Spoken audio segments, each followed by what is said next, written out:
किछ कीचै जे कर सकीऐ,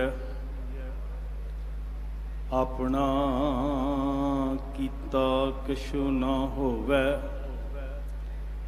ज्यों हर भावै त्यों रखीऐ, मेरे हर जियो सबको तेरे वस। असां जोर नाही, जे किश कर हम साकै। ज्यों भावै तिवै बख्श।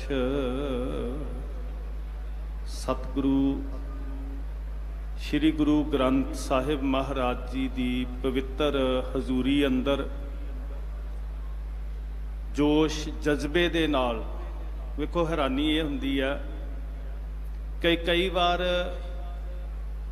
ये दुखदाई घड़ियां भविख दा लक तोड़ के रख दिंदियां, पर अज ये करिश्मा मैं कहना रब्बी करिश्मा है। वाहिगुरू जी की कला ही वरती है। कोई पुत्र नूं तोड़न लग्या पट ते थापी मारे, ये तो वड्डी वाहिगुरू की कला की हो सकती है, जिहदे तो आस ये नज़र आती है। भावें ये डाढा दुख है, पर यह भविख का लक तोड़न वाला दुख नहीं होएगा। नौजवानी च जोश ते जज्बा भरन वाला दुख है। ये घड़ियां तुहाडीआं अखां दी चमक दसदी है, तुहाडे अंदर दा जोश दसदा है, नौजवानी का ठाठा मारदा प्यार दसदा है कि भविख उस वीर की याद नूं सीने च लैके बहुत उजला होएगा। गुरु की बख्शी फतेह की सांझ करियो। सारे आखो वाहिगुरू जी का खालसा, वाहिगुरू जी की फतेह।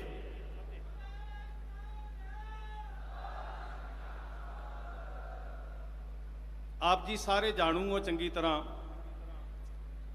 जो कुछ वरत्या है।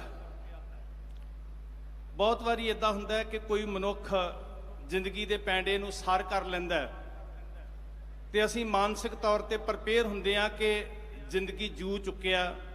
भावें मूँहों नहीं कहते पर वक्त की उड़ीक हुंदी है। पर कुछ ऐसियां घटनावां हुंदियां जिन्हों गुरु साहब जी ने बचन दिता अचिंते बाज पे, जिन्हों सतगुरु जी कहते जो मन चित न चेते सन सो गाली रब कीआं। जो चितविया भी ना होवे, जिहदी कल्पना भी ना कीती होवे, हाले जो सोच फुरने विच भी ना आया होवे, आसां दे दीवे जगा के बहुत वड्डियां उडारियां खास करके मापे लैंदे आ। भविख उन्हां दे सामने हुंदा है ते जदों कोई जीरो लाइन तो सफ़र करके जिंदगी दीयां परवाजां भरदा है, इहदे तो वड्डा दुख की होएगा कि वह आसां दे दीवे अध विचाले बुझ जाण। और मैं हैरान हाँ कि जिवें तुसीं उस दुख नूं साझिया करन वास्ते आए हो। सरदार बलकौर सिंह जी ते माता चरण कौर जी दे दुख नूं हर पंजाबी ने, हर इंसान ने, सिर्फ भारत विच वसदे लोकां नहीं, विदेशां च वसदे काले गोरियां ने भी अपने सीने दा दुख समझिया, जिन्हां दीयां अखां नम होणों नहीं रह सकियां। गुरमुखो वेखो, एक माँ वास्ते थोड़ा जिहा आपां दर्शन जे करिए माता चरण कौर दे, क्योंकि मैं तो नमस्कार करांगा उस माँ नूं। वीरो एक बेनती है तुहाडे चरनां च, सिर्फ ते सिर्फ दुख साझा करन वास्ते नहीं आए। सिर्फ दुख सानू ढैंदी कला च ना लै जे, असीं इस दुख विचों उभरना भी है, चढ़दी कला वाले पासे तुरना है। मावां वास्ते माता चरण कौर एक मिसाल बन गई, जिन्हां ने जन्म तो लैके बचपन तो लैके वीर शुभदीप सिंह के केसां नूं गुंदिया ते आखिरी सफ़र तक उन्हां केसां नूं गुंद के तोरिया। वो किन्नियां कमाल दीयां सदरां ने जी, वो किन्ने कमाल दीयां आसां ने। खास करके दुनिया उत्ते माँ का रिश्ता, मैं उचेचे तौर पर माता चरण कौर नूं नमस्कार करनी चाहुंदा, जिन्हें अपने पुत्र के केसां की संभाल करके। उस दादी नूं नमस्कार करनी चाहुंदा जिन्हें अपने पोते नूं दस्तार की अहमियत समझाई। तो मैनू दादियां दे विचों दादी माँ गुजरी जी की झलक नज़र आती। गुरमुखो, जिस धरती तो मैं तुहाडे चरनां च आया, जिन्हें अपने पोतियां नूं गल ना ला के कहा सी, मेरे जिगर दे टुकड़िओ आओ, मैं तुहानूं तोरन तो पहलां इन्नी सजा के तोरांगी। और वाकई गल भाई कारज सिंह जी कर रहे सन कि जदों वीर शुभदीप सिंह जी की आखिरी यात्रा ਸ਼ਮਸ਼ਾਨ ਘਾਟ ਵੱਲ ਨੂੰ ਤੁਰਨੀ ਸੀ, ਮਾਂ ਨੇ ਵਾਕਈ ਆਪਣੇ ਹੱਥੀਂ ਫੇਰ ਕੇਸਾਂ ਨੂੰ ਸੰਭਾਲਿਆ ਤੇ ਸਾਨੂੰ ਝਲਕ ਪੈਂਦੀ ਫਿਰ ਆਪਣੇ ਇਤਿਹਾਸ ਦੀ। ਸਾਧ ਸੰਗਤ, ਉਹ ਇਤਿਹਾਸ ਦੀ ਝਲਕ ਜਿਹਨੂੰ ਮਾਂ ਗੁਜਰੀ ਜੀ ਨੇ ਸਾਡੀਆਂ ਅੱਖਾਂ ਸਾਹਮਣੇ ਰੂਪਮਾਨ ਕੀਤਾ। ਆਓ ਜਾਣੇ ਸੇ ਪਹਿਲੇ ਗਲੇ ਲਗਾ ਤੋ ਲੂੰ, ਜਦੋਂ ਸਾਹਿਬਜ਼ਾਦਿਆਂ ਨੂੰ ਜਿਗਰ ਦੇ ਟੁਕੜਿਆਂ ਨੂੰ ਆਪਣੇ ਵੰਸ਼ ਵਿੱਚੋਂ ਬਚੇ ਹੋਏ ਕੇਵਲ ਨੂਰੇ ਨਜ਼ਰ ਦੋ ਇਹ ਟੁਕੜੇ ਨੇ, ਜਿਗਰ ਦੇ ਦੋ ਟੁਕੜੇ ਨੇ ਸਾਰੇ ਵੰਸ਼ ਦੇ ਅੰਦਰੋਂ, ਬਿੰਦੀ ਪੁੱਤਰਾਂ ਚੋਂ, ਬਿੰਦੀ ਖਾਨਦਾਨ ਦੇ ਵਿੱਚੋਂ ਮਾਤਾ ਗੁਜਰੀ ਜੀ ਦੇ ਕੋਲ ਕੇਵਲ ਦੋ ਜਿਗਰ ਦੇ ਟੁਕੜੇ ਨੇ, ਧੰਨ ਬਾਬਾ ਜ਼ੋਰਾਵਰ ਸਿੰਘ ਤੇ ਧੰਨ ਬਾਬਾ ਫਤਿਹ ਸਿੰਘ। ਤੇ ਮਾਂ ਗੁਜਰੀ ਜੀ ਇਹ ਵੰਸ਼ ਦੇ ਦੋ ਟੁਕੜਿਆਂ ਨੂੰ ਤੋੜਨ ਤੋਂ ਵੀ ਪਹਿਲਾਂ ਕਹਿੰਦੇ ਨੇ ਦਰਸ਼ਨ ਕਰਿਓ ਇਤਿਹਾਸ ਨੂੰ, ਤੇ ਫਿਰ ਤੁਸੀਂ ਅਨੁਭਵ ਕਰੋਗੇ ਵੀ ਜ਼ਿੰਦਗੀ ਦੇ ਵਿੱਚ ਸਿੱਖ ਦੀ ਜ਼ਿੰਦਗੀ ਦਾ ਇਤਿਹਾਸਕ ਮਹੱਤਵ ਕੀ ਹੈ। आओ जाने से पहले गले लगा तो लूं, केसों में कंघी कर दूं, मुंह दुला तो लूं, उन प्यारे से सरों पे नन्ही सी कलगी सजा तो लूं, आओ मरने से पहले तुम्हें दुल्हा बना तो लूं। मां गुजरी जी कहते ने मेरे जिगर दे टुकड़िओ, तुसी मौत लाड़ी नूं परनाउण वास्ते चले हो ते मैं तुहानूं लाड़ियां वांग सजा के तोरांगी। ये सिख मां दी बिरती है गुरमुख प्यारिओ। मां दा देण दुनिया विच कोई दे नहीं सकदा। मां दा रिश्ता संसार दे अंदर केवल समाजिक रिश्ता नहीं हुंदा, मां दा रिश्ता समाज दे अंदर सरीरक रिश्ता हुंदा है, पार्ट ऑफ बॉडी हुंदा है बच्चा मां वास्ते। माता चरण कौर नूं मैं इसलिए नमस्कार करना चाहुंदा कि जिस शिद्दत दे नाल माता चरण कौर ने वीर मूसे वाले सिद्धू मूसे वाले दे केसां नूं गुंदिया होएगा बचपन तो लैके अज दीआं मावां वास्ते मैं वो प्रेरणा आखदा। भैणो किते तुसीं भी उसे रीझ दे नाल दो गल्लां उहदे विचों नज़र आउंदियां। उन्हां केसां नूं गुंददिआं एक ते गुरु दा प्यार नज़र आउंदा है, एक मां दी ममता नज़र आउंदी है। जो अनुभव, जो अपनात, जो स्नेह मां दे केसां 'च कंघी कीतिआं प्राप्त हुंदा है, वो अपने कीतिआं नहीं हुंदा। भावें वीर ने कहा सी एक इंटरव्यू दे अंदर कि भावें मैं आप केस सामभणे जाणदा आ, पर जिहड़ा सुख मां केस गुंददी है ते प्राप्त हुंदा ना, वो सुख आप गुंद के प्राप्त नहीं हुंदा। दो गल्लां इहदे चों झलकदियां ने, एक गुरु दी बख्शिश दा संभालना, एक मां दा स्नेह। मेरे नौजवान वीरो, मैं तुहानूं हथ जोड़ के बेनती करदा, तुहाडे अंदर शुभदीप वीर वास्ते बहुत प्यार है, पर नाल नाल कुछ वादे तुसीं करके जाना है कि जिवें शुभदीप वीर अपने मां प्यो दा अदब करदा सी, अज मेरे वीरो तुसीं प्रण करके जाओ कि तुसीं भी अपने अपने मां प्यो दा इदां अदब सिख के जाओगे वीर शुभदीप दे कोलों। जे तुसीं ये प्रतिज्ञा करदे हो, कमिटमेंट करदे हो अपने वीर नूं हाज़र नाज़र सामने जाण के गुरु दे सन्मुख, ते एक जकारे दी गूंज दे नाल आग्या दिओ कि असीं अपने मां प्यो दा अदब उदां ही करांगे जिवें शुभदीप वीर करदा सी। तुहाडा जकारा मैं उडीकदा, ये प्रण है, तुहाडी प्रतिज्ञा कि तुसीं अपने मां प्यो दा अदब इदां करोगे।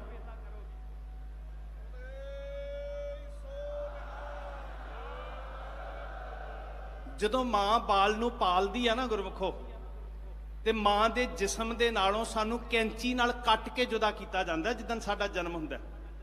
ਅਸੀਂ ਸਾਰੇ ਜਿੰਨੇ ਤੁਸੀਂ ਦਾਨੇ ਸਿਆਣੇ ਗੁਰਮੁਖ ਬੈਠੇ ਹੋ, ਧਾਰਮਿਕ ਰਾਜਨੀਤਿਕ ਜਿੰਨੇ ਬਜ਼ੁਰਗ ਬੱਚੇ ਬਾਲ ਬੀਬੀਆਂ ਜਿੰਨੇ ਬੈਠੇ ਆ, ਅਸੀਂ ਆਪਣੇ ਮਾਂ ਦੇ ਅੰਦਰ ਜਿਸਮ ਦੇ ਅੰਦਰ ਮਾਂ ਦੀ ਆਂਦਰ ਦਾ ਹਿੱਸਾ, ਆਂਦਰਾਂ ਦੇ ਨਾਲ ਅਸੀਂ ਜੁੜੇ ਹੋਏ ਸਾਧ ਸੰਗਤ। ਤੇ ਜਿੱਦਣ ਸਾਡਾ ਜਨਮ ਹੋਇਆ ਸਾਨੂੰ ਕੈਂਚੀ ਨਾਲ ਕੱਟ ਕੇ ਫੇਰ ਵੱਖ ਕੀਤਾ। ਅਸਲ ਵਿੱਚ ਸਾਡਾ ਸਰੀਰ ਕੀ ਹੈ? ਮਾਂ ਦੀ ਆਂਦਰ। ਕਿਤੇ ਡਾਕਟਰਾਂ ਨੂੰ ਮੈਡੀਕਲ ਸਾਇੰਸ ਨੂੰ ਪੁੱਛੋ ਨਾ, ਮਨੁੱਖੀ ਜਿਸਮ ਮਾਂ ਦੀ ਆਂਦਰ ਦਾ ਹੀ ਹਿੱਸਾ ਹੈ। ਤਾਂ ਮੈਂ ਸ਼ਬਦ ਵਰਤਿਆ, ਅਸੀਂ ਕੀ ਆ? ਪਾਰਟ ਆਫ ਬਾਡੀ, ਮਾਂ ਦੇ ਸਰੀਰ ਦਾ ਅੰਗ ਆ ਅਸੀਂ। ਤੇ ਮਾਂ ਉਦੋਂ ਵੀ ਵੱਡੀ ਹੋ ਜਾਂਦੀ ਹੈ ਜਦੋਂ ਮਾਂ ਕੇਸਾਂ ਨੂੰ ਸੰਭਾਲਣ ਵਾਲੀ ਹੋਵੇ, ਮਾਂ ਪੁੱਤਰ ਦੇ ਕੇਸਾਂ ਨੂੰ ਗੁੰਦਣ ਵਾਲੀ ਹੋਵੇ। ਮਾਂ ਦਾ ਅਹਿਸਾਨ ਕਦੀ ਨਹੀਂ ਭੁੱਲਣਾ। ਤੇ ਸਾਨੂੰ ਤੇ ਉਸ ਵੀਰ ਨੇ ਸਿਖਾ ਦਿੱਤਾ, ਜਿੱਥੇ ਜਾਣਾ ਕਈ ਵਾਰੀ ਨਾ ਬੰਦਾ ਕਿਸੇ ਸ਼ੋਹਰਤ ਦੀ ਪੌੜੀ ਚੜ੍ਹ ਜਾਏ ਤੇ ਉਹਨੂੰ ਸੰਗ ਆਉਣ ਲੱਗ ਪੈਂਦੀ ਆ ਵੀ ਮੇਰੇ ਮਾਂ ਪਿਓ ਬੈਕਵਰਡ ਨੇ। ਅੱਜ ਦਾ ਯੁੱਗ ਇਦਾਂ ਦਾ ਚੱਲ ਰਿਹਾ ਕਿ ਮਾਂ ਪਿਓ ਨੂੰ ਕਿਤੇ ਮੋਬਾਈਲ ਚਲਾਉਣਾ ਨਾ ਆਵੇ ਤੇ ਸਾਡਾ ਬਚਪਨਾ ਕਹਿੰਦਾ ਤੁਹਾਨੂੰ ਤੇ ਕੱਖ ਵੀ ਨਹੀਂ ਆਉਂਦਾ। ਪਰ ਮੈਂ ਉਸ ਵੀਰ ਨੂੰ ਇਹ ਗੁਨਾਹ ਕਰਕੇ ਅੱਜ ਨਮਸਕਾਰ ਕਰਦਾ ਕਿ ਉਹਨੇ ਸ਼ੋਹਰਤ ਦੀਆਂ ਪੌੜੀਆਂ ਨੂੰ ਸਿਖਰਾਂ ਤੇ ਛੂਹ ਕੇ ਆਪਣੇ ਮਾਤਾ ਪਿਤਾ ਨੂੰ ਕਿਵੇਂ ਦੁਨੀਆ ਦੇ ਸਨਮੁਖ ਪੇਸ਼ ਕੀਤਾ। ਉਹ ਮਾਂ ਪਿਓ ਹਿੰਮਤ ਰੱਖਦੇ, ਬਲ ਰੱਖਦੇ ਕਿ ਤੋਰਨ ਲੱਗਿਆਂ ਕੇਸਾਂ ਨੂੰ ਮਾਂ ਨੇ ਗੁੰਦਿਆ, ਪਿਤਾ ਨੇ ਪੱਟ ਤੇ ਥਾਪੀ ਮਾਰੀ ਤੇ ਸਾਨੂੰ ਸਾਡਾ ਇਤਿਹਾਸ ਚੇਤੇ ਕਰਵਾ ਦਿੱਤਾ। ਸਾਧ ਸੰਗਤ, ਇਹ ਜਿਹੜੀਆਂ ਘੜੀਆਂ ਹੁੰਦੀਆਂ ਨੇ, ਸੱਚ ਪੁੱਛੋ ਤੇ ਸਾਡੀ ਪਰਖ ਦੀਆਂ ਘੜੀਆਂ ਹੁੰਦੀਆਂ ਨੇ। ਬਹੁਤ ਸਾਰੇ ਸੁਨੇਹੇ ਜਿਹੜੇ ਆ, ਇੱਕ ਸੁਨੇਹਾ ਨੌਜਵਾਨੀ ਨੂੰ ਖਾਸ ਕਰਕੇ ਪਿਤਾ ਨੇ ਦਿੱਤਾ, ਪਿਤਾ ਬਲਕੌਰ ਸਿੰਘ ਜੀ ਨੇ, ਕਿ ਵੀਰ ਸ਼ੁਭਦੀਪ ਸਿੰਘ ਦੀ ਉਸ ਜਗ੍ਹਾ ਤੇ ਜਿੱਥੇ ਆਖਰੀ ਸੰਸਕਾਰ ਹੋਇਆ ਉਹਨੂੰ ਮੱਥਾ ਨਾ ਟੇਕਿਆ ਜਾਵੇ। ਕੁਝ ਨੌਜਵਾਨ ਵੀਰ ਉਸ ਸਥਾਨ ਤੇ ਯਾਦਗਾਰ ਸਥਾਪਿਤ ਕਰਨਾ ਚਾਹੁੰਦੇ ਆ। ਜ਼ਰੂਰ ਯਾਦਗਾਰ ਸਥਾਪਿਤ ਕਰੋ, ਪਰ ਐਸੀ ਯਾਦਗਾਰ ਸਥਾਪਿਤ ਕਰੋ ਜਿਹਦੇ ਨਾਲ ਭਵਿੱਖ ਨੂੰ ਸੇਧ ਮਿਲ ਸਕੇ। ਕੋਈ ਬਹੁਤ ਸੁੰਦਰ ਲਾਇਬ੍ਰੇਰੀ ਸਥਾਪਿਤ ਕਰੋ, ਡਿਜੀਟਲ। ਹੁਣ ਇੱਕ ਵੱਡਾ ਮੈਸੇਜ ਸੀ ਕਿ ਤੁਸੀਂ ਦਸਤਾਰਾਂ ਸਜਾ ਕੇ ਆਉਣੀਆਂ। ਵੀਰ ਸਾਡਾ ਸਰਬਜੀਤ ਸਿੰਘ ਢੋਟੀਆਂ ਬੜਾ ਸੋਹਣਾ ਸੁਨੇਹਾ ਤੁਹਾਡੇ ਤੱਕ ਪਹੁੰਚਾ ਰਿਹਾ ਸੀ। ਅੱਜ ਡਿਜੀਟਲ ਯੁੱਗ ਦੇ ਅੰਦਰ ਦਸਤਾਰਾਂ ਸਜਾਉਣ ਤੇ ਬਹੁਤ ਸਾਰੇ ਸੌਫਟਵੇਅਰ ਨੇ, ਤੇ ਮੈਂ ਸਮਝਦਾ ਜੇ ਮੂਸੇਵਾਲ ਵੀਰ ਨੂੰ ਯਾਦ ਕਰਦੇ ਆ, ਤੁਸੀਂ ਇਹਦੇ ਪਾਸੇ ਉਦਮ ਕਰਦੇ ਹੋ ਨਾ, ਤੇ ਨਾਲੇ ਕੌਮੀ ਭਲਾ ਹੋਏਗਾ, ਨੌਜਵਾਨੀ ਨੂੰ ਧਰਮ ਦੇ ਰੰਗ 'ਚ ਰੰਗਾਂਗੇ। ਅੱਜ ਸਾਡੇ ਸਾਹਮਣੇ ਚੁਣੌਤੀ ਹੈ, ਬਹੁਤ ਵੱਡੀ ਚੁਣੌਤੀ ਹੈ ਕਿ ਸਾਡੇ ਬਚਪਨ ਨੂੰ ਕਿਸ ਪਾਸੇ ਧੱਕਿਆ ਜਾ ਰਿਹਾ। ਪੰਜਾਬ ਦੀ ਧਰਤੀ ਬੜੇ ਸਵਾਲ ਖੜੇ ਕਰ ਰਹੀ ਹੈ, ਔਰ ਦੁਨੀਆ ਦੇ ਵਿੱਚ ਬੈਠੇ ਹੋਏ ਲੋਕ ਸੱਚ ਪੁੱਛੋ ਸਵਾਲਾਂ ਨਾਲ ਭਰੇ ਪਏ ਆ। ਮੀਡੀਆ ਤੁਹਾਡੇ ਸਾਹਮਣੇ ਆ, ਜਿੰਨੇ ਲੋਕ ਆਉਂਦੇ ਆ, ਮੀਡੀਆ ਇੱਕ ਸਵਾਲ ਪੁੱਛ ਰਿਹਾ, ਪੰਜਾਬ ਦੀ ਧਰਤੀ ਤੇ ਕੀ ਹੋ ਰਿਹਾ। ਦੁਨੀਆ ਭਰ ਦੇ ਲੋਕ ਜਾਣਨਾ ਚਾਹੁੰਦੇ ਨੇ ਪੰਜਾਬ ਦੀ ਧਰਤੀ ਤੇ ਕੀ ਹੋ ਰਿਹਾ। ਸਾਰਿਆਂ ਦੀਆਂ ਨਿਗਾਹਾਂ ਟਿਕੀਆਂ ਹੋਈਆਂ ਕਿ ਪੰਜਾਬ ਦੀ ਧਰਤੀ ਤੇ ਕੀ ਹੋ ਰਿਹਾ। ਸਾਨੂੰ ਮਹਿਸੂਸ ਨਹੀਂ ਹੁੰਦਾ ਕਿ ਪੰਜਾਬ ਦੀ ਧਰਤੀ ਕੀ ਸੀ ਤੇ ਇਹਨੂੰ ਕੀ ਪੇਸ਼ ਕੀਤਾ ਜਾ ਰਿਹਾ। ਜਿੱਥੇ ਅਸੀਂ ਗੁਰਬਾਣੀ ਤੋਂ ਸੇਧ ਲੈਣੀ ਹੈ, ਜਿੱਥੇ ਅਸੀਂ ਗੁਰ ਇਤਿਹਾਸ ਤੋਂ ਪ੍ਰੇਰਨਾ ਲੈਣੀ ਹੈ, ਉੱਥੇ ਸਾਡੀਆਂ ਜ਼ਿੰਮੇਵਾਰੀਆਂ, ਸਾਡੀਆਂ ਚੁਣੌਤੀਆਂ ਸਾਡੇ ਸਾਹਮਣੇ ਖੜੀਆਂ, ਸਾਨੂੰ ਜ਼ਿੰਮੇਵਾਰੀ ਦਾ ਅਹਿਸਾਸ ਵੀ ਕਰਵਾ ਰਹੀਆਂ। ਹੁਣ ਪੰਜਾਬ ਦੀ ਧਰਤੀ ਨੂੰ ਇਸ ਤਰ੍ਹਾਂ ਪੇਸ਼ ਕੀਤਾ ਜਾ ਰਿਹਾ ਜਿਵੇਂ ਪੰਜਾਬ ਦੀ ਧਰਤੀ ਗੈਂਗਸਟਰਾਂ ਦੀ ਧਰਤੀ ਹੋਵੇ। ਇੱਥੇ ਭਰਾ ਮਾਰੂ ਜੰਗ ਦਾ ਜਿਵੇਂ ਘਾਣ ਹੋ ਰਿਹਾ ਹੋਵੇ। ਅੱਜ ਸੰਸਾਰ ਭਰ ਦੇ ਵਿੱਚ ਇਦਾਂ ਦਾ ਨਕਸ਼ਾ ਉਲੀਕ ਦਿੱਤਾ ਗਿਆ, ਤੇ ਇੱਕ ਮਨੁੱਖ ਦੂਜੇ ਮਨੁੱਖ ਤੋਂ ਤਰਾਹ ਰਿਹਾ, ਸ਼ੱਕ ਦੀ ਨਿਗਾਹ ਨਾਲ ਵੇਖ ਰਿਹਾ, ਪਤਾ ਨਹੀਂ ਮੇਰੇ ਘਰ ਆਇਆ ਹੋਇਆ ਬੰਦਾ ਇਹ ਕਿਸ ਬਿਰਤੀ ਦੇ ਨਾਲ ਆਇਆ। ਇਦਾਂ ਦੇ ਮਾਹੌਲ ਕਿਉਂ ਸਿਰਜ ਦਿੱਤੇ ਗਏ, ਕਿਵੇਂ ਸਿਰਜ ਦਿੱਤੇ ਗਏ? ਬਹੁਤ ਸਾਰੇ ਸਵਾਲ ਸਾਡੀਆਂ ਅੱਖਾਂ ਦੇ ਸਾਹਮਣੇ ਖੜੇ ਆ। ਇਹਨਾਂ ਸਵਾਲਾਂ ਦੇ ਅਸੀਂ ਨਾਲ ਨਾਲ ਜਵਾਬ ਲੱਭਣੇ ਆ ਕਿ ਅਸੀਂ ਪੰਜਾਬ ਦੀ ਧਰਤੀ ਨੂੰ ਗੈਂਗਲੈਂਡ ਬਣ ਦੇਣਾ ਜਿਸ ਤਰ੍ਹਾਂ ਦੇ ਨਾਲ ਪੇਸ਼ ਕੀਤਾ ਜਾ ਰਿਹਾ, ਔਰ ਕੌਣ ਬਣਾਉਣ ਦਾ ਯਤਨ ਕਰ ਰਿਹਾ। ਇਹਨਾਂ ਸਵਾਲਾਂ ਦੇ ਜਵਾਬ ਲੱਭਣੇ ਬੜੇ ਜ਼ਰੂਰੀ ਆ। ਪਰ ਨਾਲ ਨਾਲ ਇਹ ਜਿਹੜੀ ਘੜੀ ਹੈ, ਇਹ ਬਾਣੀ ਤੋਂ ਸੇਧ ਲੈਣ ਦੀ ਹੈ, ਇਹ ਘੜੀ ਇਤਿਹਾਸ ਤੋਂ ਸੇਧ ਲੈਣ ਦੀ ਹੈ। ਵੀਰ ਜੀ ਸੁਣਾ ਰਹੇ ਸੀ ਢੋਟੀਆਂ ਸਾਹਿਬ ਕਿ ਕਲਗੀਆਂ ਵਾਲੇ ਸਾਹਿਬ ਨੂੰ ਕਹਿੰਦਾ ਨੂਰਾ ਮਾਈ ਕਿ ਸੱਚੇ ਪਾਤਸ਼ਾਹ ਮੈਥੋਂ ਸੁਣਾ ਨਹੀਂ ਹੋਣਾ ਜੋ ਮੈਂ ਤੁਹਾਡੇ ਪੁੱਤਾਂ ਦੀ ਵਿਥਿਆ ਸੁਣ ਕੇ ਆਇਆ। ਤੇ ਦਸ਼ਮੇਸ਼ ਪਿਤਾ ਜੀ ਨੇ ਕਿਹਾ ਸੀ ਕਿ ਐ ਨੂਰੇ ਮਾਹੀ ਤੂੰ ਸੁਣਾਉਣ ਦਾ ਜਿਗਰਾ ਰੱਖ, ਮੈਂ ਸੁਣਨ ਦੀ ਹਿੰਮਤ ਰੱਖਦਾ। ਯਕੀਨ ਕਰਿਓ ਸਾਡਾ ਇਤਿਹਾਸ ਸਾਡੀ ਪਿੱਠ ਦੇ ਉੱਤੇ ਸਾਡਾ ਸਹਾਰਾ ਬਣ ਕੇ ਖੜ ਜਾਂਦਾ। ਜਿਵੇਂ ਗੁਰੂ ਸਾਹਿਬ ਜੀ ਨੇ ਬਾਣੀ ਦੇ ਅੰਦਰ ਬਚਨ ਕਿਹਾ ਕਿ ਗੁਰੂ ਕਾ ਸ਼ਬਦ ਡੋਲਦੇ ਹੋਏ ਮਨ ਵਾਸਤੇ ਥੰਮੀ ਹੈ। ਬਾਣੀ ਦਾ ਪਵਿੱਤਰ ਬਚਨ ਹੈ, ਜਿਉ ਮੰਦਰ ਕੋ ਥੰਮੈ ਥੰਮਣ ਤਿਉ ਗੁਰ ਕਾ ਸ਼ਬਦ ਮਨੈ ਅਸਥੰਮਨ। ਜਿਵੇਂ ਡਿੱਗਦੀ ਹੋਈ ਛੱਤ ਵਾਸਤੇ ਥੰਮੀ ਦਾ ਸਹਾਰਾ ਹੈ, ਉਸੇ ਤਰ੍ਹਾਂ ਗੁਰੂ ਦਾ ਸ਼ਬਦ। ਇਸੇ ਵਾਸਤੇ ਸੱਚਖੰਡ ਸ੍ਰੀ ਹਰਿਮੰਦਰ ਸਾਹਿਬ ਜੀ ਦੇ ਕੀਰਤਨੀਏ ਸਾਨੂੰ ਬਾਣੀ ਦੇ ਵਿਰਾਗਮਈ ਸ਼ਬਦ ਨਾਲ ਜੋੜ ਰਹੇ ਸਨ। ਇਸੇ ਵਾਸਤੇ ਬਾਣੀ ਦਾ ਨਿਰੰਤਰ ਪ੍ਰਵਾਹ ਭਾਈ ਸ਼ੁਭਦੀਪ ਸਿੰਘ ਦੇ ਘਰ ਵਿੱਚ ਚੱਲ ਰਿਹਾ ਸੀ ਕਿ ਸਾਡੇ ਮਨ ਨੂੰ ਧੀਰਜ ਆਵੇ, ਸਾਡੇ ਮਨ ਨੂੰ ਠਰਮਾ ਮਿਲੇ, ਅਸੀਂ ਭਾਣੇ ਨੂੰ ਮੰਨਣ ਦੀ ਸ਼ਕਤੀ ਪ੍ਰਾਪਤ ਕਰ ਸਕੀਏ। ਯਕੀਨ ਕਰਿਓ ਰੂਹਾਨੀ ਬਲ ਤੋਂ ਬਿਨਾਂ, ਰੂਹਾਨੀ ਸ਼ਕਤੀ ਤੋਂ ਬਿਨਾਂ ਸਾਡੇ ਕੋਲੋਂ ਭਾਣਾ ਵੀ ਨਹੀਂ ਮੰਨਿਆ ਜਾਣਾ। ਅਸੀਂ ਕਹਿੰਦੇ ਤੇ ਹਾਂ ਆ ਕਿ ਭਾਣੇ ਵਿੱਚ ਜਿਉਣਾ ਹੈ, ਪਰ ਭਾਣਾ ਤਾਂ ਮੰਨਿਆ ਜਾਂਦਾ ਜੇ ਸਾਡੇ ਕੋਲ ਉਦਾਂ ਦਾ ਆਤਮਿਕ ਬਲ ਹੋਵੇ ਜਿਵੇਂ ਦਾ ਉਹਨਾਂ ਗੁਰਸਿੱਖਾਂ ਕੋਲ ਸੀ ਜਿਨ੍ਹਾਂ ਨੇ ਆਪਣੇ ਬੱਚਿਆਂ ਦੇ ਟੋਟੇ ਕਰਵਾ ਕੇ ਝੋਲੀਆਂ 'ਚ ਪਾਉਣ ਦੀ ਹਿੰਮਤ ਰੱਖੀ। ਹੁਣ ਹੈ ਤੇ ਜ਼ੁਲਮੋ ਸਿਤਮ ਹੀ ਸੀ ਨਾ ਜੀ। ਜੇ ਅਸੀਂ ਪੂਰਨ ਤੌਰ ਤੇ ਨਿਰਣਾ ਕਰਨਾ ਹੋਵੇ, ਕੋਈ ਇਹ ਗੁਨਾਹ ਲੱਭਣ ਦਾ ਯਤਨ ਕਰੇ ਕਿ ਵੀਰ ਸ਼ੁਭਦੀਪ ਸਿੰਘ ਨੇ ਗੁਨਾਹ ਕੀ ਕੀਤਾ, ਦੋਸ਼ ਕੀ ਹੈ, ਤੇ ਕਿਹੜਾ ਦੋਸ਼ ਸਾਬਤ ਕੀਤਾ ਜਾਏਗਾ? ਬਈ ਬਿਨਾਂ ਦੋਸ਼ ਤੋਂ ਸਿਰਫ ਤੇ ਸਿਰਫ ਇੱਕ ਸ਼ੋਹਰਤ ਦੀ ਪ੍ਰਭਤਾ ਦੀ ਜੰਗ ਜਿੱਦਾਂ ਦੀ ਚਲੀ ਹੈ, ਉਹ ਬਹੁਤ ਖਤਰਨਾਕ ਹੈ। ਪਰ ਇੱਕੋ ਹੀ ਇੱਕ ਸਹਾਰਾ ਹੈ, ਇੱਕੋ ਇੱਕ ਸ਼ਕਤੀ ਹੈ, ਉਹ ਹੈ ਇਸ ਵਕਤ ਸਾਡੇ ਕੋਲ ਬਾਣੀ ਦੀ ਟੇਕ, ਸਾਡੇ ਇਤਿਹਾਸ ਦਾ ਚਾਨਣ। ਜਦੋਂ ਅਸੀਂ ਠੰਡੇ ਬੁਰਜ ਦਾ ਧਿਆਨ ਧਰਾਂਗੇ, ਜਦੋਂ ਅਸੀਂ ਮਾਛੀਵਾੜੇ ਦੀ ਕੰਡਿਆਲੀ ਸੇਜ ਨੂੰ ਚੇਤੇ ਕਰਾਂਗੇ, ਜਦੋਂ ਸਾਡੀਆਂ ਨਿਗਾਹਾਂ ਦੇ ਅੰਦਰ ਚਮਕੌਰ ਦੀ ਗੜੀ ਆਵੇਗੀ, ਤੇ ਵਾਕਈ ਸਾਨੂੰ ਬਲ ਮਿਲੇਗਾ ਕਿ ਕਲਗੀਧਰ ਪਾਤਸ਼ਾਹ ਤੇਰਾ ਮਾਰਗ केवल ते केवल झोली च सुख पाउण दा मार्ग नहीं है। तेरा मार्ग जे सुख दे तां तुझे आराधी, दुख भी तुझे ध्याई, जे भुख दे तां इत ही राजा, दुख विच सूख मनाई। जिन्हों असी कहते हैं कल अजे पढ़ के हटे पंचम पातशाह तवियां ते बैठ के दुख सहंदे होए की सिखा रहे ने, तेरा कीया मीठा लग है। संसारी मनुख हाँ, मोह दीआं तंदां च बज्जे होए हाँ। साडी आत्मक अवस्था इन्नी उच्ची नहीं है कि असीं उस अवस्था च पहुँच के जिहड़ी गल गुरु तेग बहादुर महाराज जी ने साडी घाड़त विच घड़ी कि जो नर दुख मैं दुख नहीं मानै, सुख स्नेह अर भै नहीं जांकै, कंचन माटी मानै, नह निंदिया नह उस्तत जांकै। असीं उस सम अवस्था तक पहुँच सकीए, पर साडे कोल एक ताकत है कि नानक हुक्म ना चले, नाल खसम चलै अरदास। साडे कोल सब तो वड्डी शक्ति है अरदास की शक्ति। साडे कोल सब तो वड्डी ताकत है इतिहास की ताकत। जदों रात नूं सौना है ते सानू गुरु दे शब्द की टेक लैके, वीर कह रहा सी कि दिन गुजर जाता है, रात गुजारनी औखी हो जाती है। हकीकत है कुछ समा लोगों की भीड़ साडे दुआले रहिंदी है, पर जिंदगी भर एक एक छिन नाल जुड़ी हुई याद, जिथों असीं वेखदे हां अपने बच्चिआं नूं तलियां तो लैके जदों साਂਭਣ, ਇਹਦੇ तो भी पिछे जिदन माँ के गर्भ विच बाल प्रवेश करता है, आसां दियां उडारियां तो उदण ही शुरू हो जांदियां, ते जदों आसां अध विचाले टुटदियां ने भारी पीड़ा महसूस हुंदी है। पर मैं फिर बेनती करांगा कि हर रोज़ बाणी का एक शब्द साडे डोलदे डिगदे मन नूं धीरज देवेगा। ये करते दी रज़ा दे अंदर साहां दी पूंजी असीं भोग रहे हैं। साडे इतिहास दीयां बहुत सारियां विथियावां ने जिन्हों असी पढ़ते हैं तो सानू समझ आती है कि जिंदगी के अंदर ये कोई अर्थ नहीं है कि किन्ने बजुर्गी तक जीना। आप ये सोचते हैं कि संसार ते आया होया हर बंदा शायद सैकड़े साल जीण वास्ते आया, पर महाराज कहते हैं नहीं भाई, सब दी वारी आ रही है, तो जदों जदों वारी आती है वो अपनी अपनी विध के अनुसार तुरिया जाता है। भावें कोई शहनशाह होवे ते भावें कोई कंगाल होवे, राणा राओ ना कोर है, रंग ना तुंग फकीर, वारी आपो अपनी कोई ना बंदा धीर। वेखो मिटना ते सारियां ने जग तो, पंज तत्तां दा स्थूल शरीर है, ते स्थूल शरीर भावें कोई धर्मी होवे भावें कोई चोर होवे, सारियां दे शरीर ने एक दिन पंजां तत्तां च लीन हो जाना है। जिन्हों गुरु साहब जी कहते हैं पंच तत्त को तन रचियो, जानो चतुर सुजान, जह ते उपजियो नानका, लीन ताहे मैं मान। हुण इन्हां पंजां तत्तां तो ही उपजिया होया साडा जिसम एक दिन पंजां तत्तां विच ही लीन हो जाता है। पर अर्थ ये है, ये मतलब नहीं कि कौन किन्ना समा जीविया, ये अर्थ कोई नहीं है कि किहदा जिंदगी का पीरियड किन्ना सी।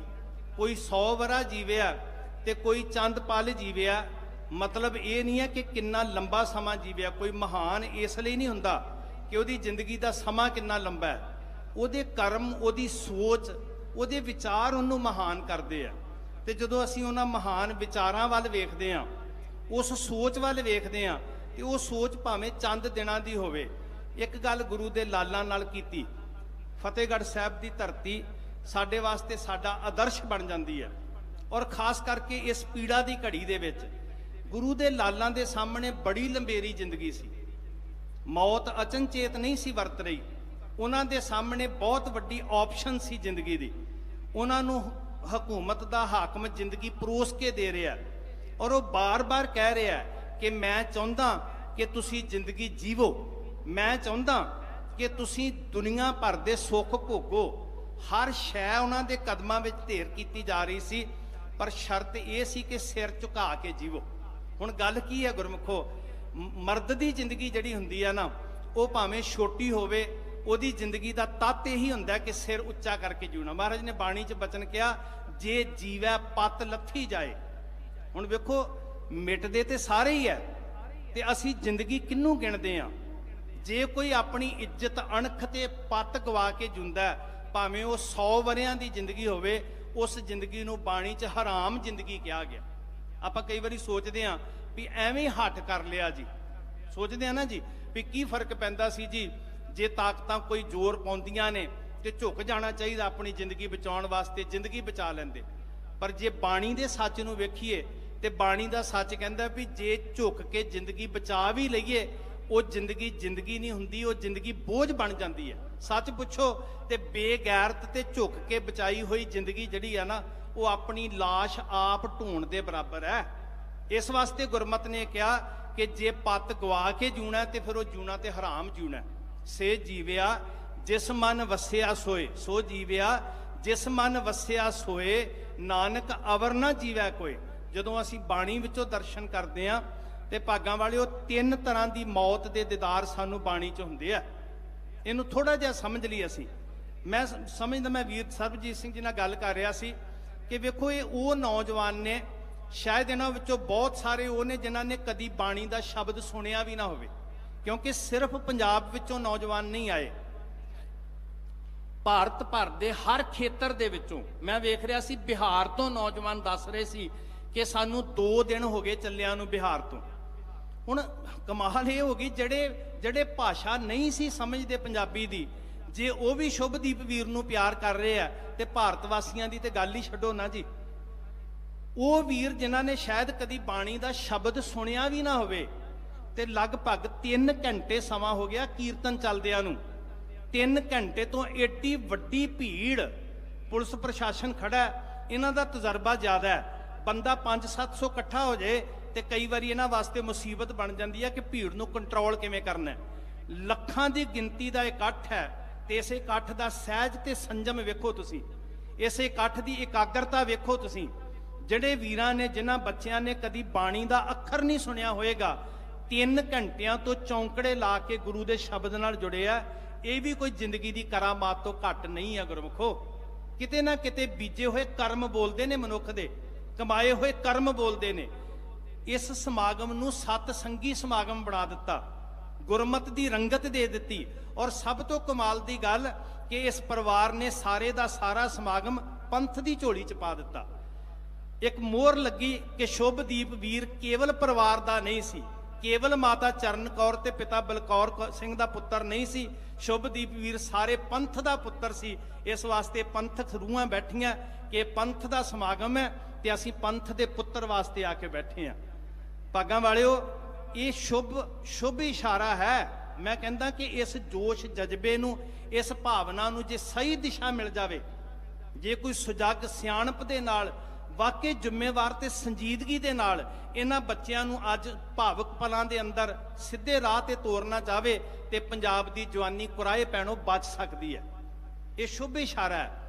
ਜਦੋਂ ਅਸੀਂ ਬਾਣੀ ਦੇ ਵਿੱਚੋਂ, ਵੀਰੋ ਤੁਸੀਂ ਧਿਆਨ ਨਾਲ ਸੁਣਿਓ, ਮੌਤ ਨੂੰ ਵੇਖਣ ਦਾ ਯਤਨ ਕਰਦੇ ਹਾਂ ਤੇ ਬਾਣੀ 'ਚ 3 ਤਰ੍ਹਾਂ ਦੀ ਮੌਤ ਦਾ ਜ਼ਿਕਰ ਆਉਂਦਾ ਮੂਲ ਜੇ ਰੂਪ 'ਚ। ਵੈਸੇ ਮੌਤ ਦੇ ਕਈ ਸਰੂਪ ਹੁੰਦੇ ਹਨ ਸਮਾਜ ਦੇ ਅੰਦਰ।